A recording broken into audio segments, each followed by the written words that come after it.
Hello বন্ধুরা, সকাল সকাল বেরিয়ে পড়েছি রেডি হয়ে আমার বাহন, আমার রাইডারকে নিয়ে।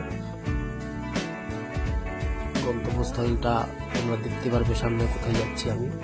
তবে একটা কথা বলে রাখি, আমি কোনো ব্লগার নই, ব্লগ বানাচ্ছি এমন নয়। আমি কোনো রাইডারও নই, জাস্ট নিজের একটা ছোট্ট প্যাশন, যে গাড়ি চালাতে ভালোবাসি, সেটাই তোমাদের সঙ্গে যে এক্সপিরিয়েন্সটা হলো আমার ফার্স্ট টাইম রাইডে, সেই এক্সপিরিয়েন্সটা শেয়ার করছি। দেখো, আশা করি ভালো লাগবে। চলো গাড়ি স্টার্ট দিয়ে এবার বেরোচ্ছি মাকে আসি বলে। তো যাওয়া যাক। আমি যাচ্ছি অনেকের সঙ্গেই যাচ্ছি, একটা বাইকার গ্রুপের সঙ্গে। অ্যাকচুয়ালি আমার যে যার সোর্সে আমি যাচ্ছি, তারা সামনে আমার জন্য ওয়েট করছে।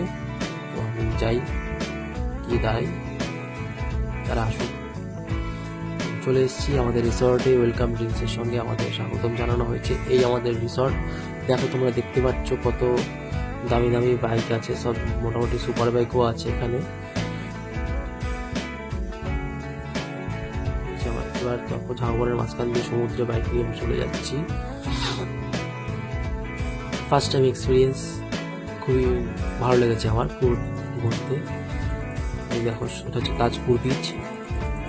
বেশ সুন্দর সমুদ্রটা, দীঘার মতো অত ঘিঞ্জি নয়, হালকা, খুব কম মানুষ, রাস্তাগুলো খুব সুন্দর। এটা হচ্ছে দীঘা যাওয়ার রাস্তা। আমি এখন দীঘায় যাব।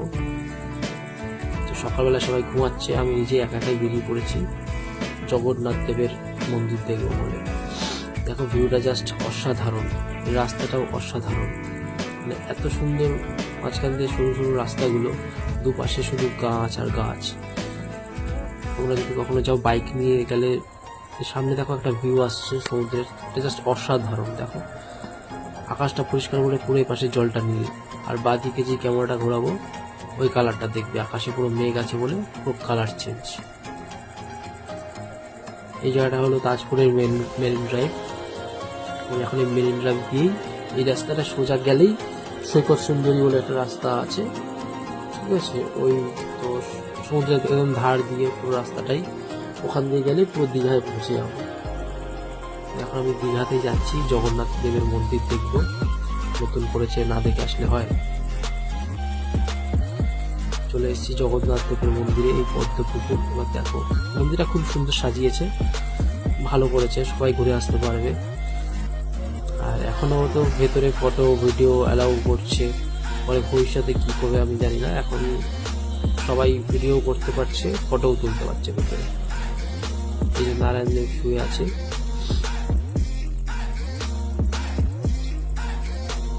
এরকম অনেকগুলো গেটই আছে, ঢুকে গেছি আমি। দেখো, মন্দিরের ভেতরটা খুব সুন্দর সাজিয়েছে।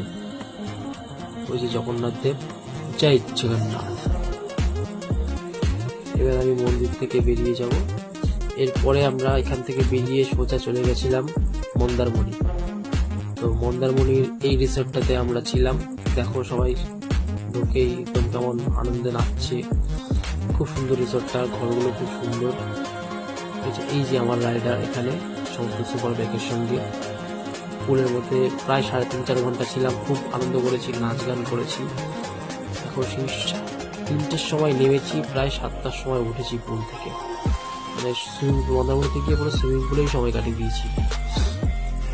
এখানে সবাই নাচ করছে, গান করছে, দারুণ এনজয় হয়েছে।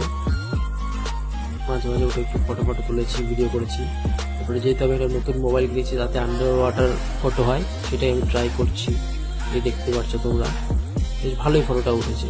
এরপরের দিন সকালে ওই রিসর্টে ইনক্লুডিং ছিল এই ব্রেকফাস্টে অনেক কিছুই ছিল, সবই মোটামুটি অল্প অল্প করে খেয়েছি আমি, যা ছিল। শেষে চা খেয়ে এবার আমরা বাড়ির পথে বেরোবো। চলো, এই দেখতে পাচ্ছ তোমরা কতগুলো সুপার বাইক আছে এখানে। সবার শেষে ওই দেখো আমার বিস্ট, এটা নিয়েই আমি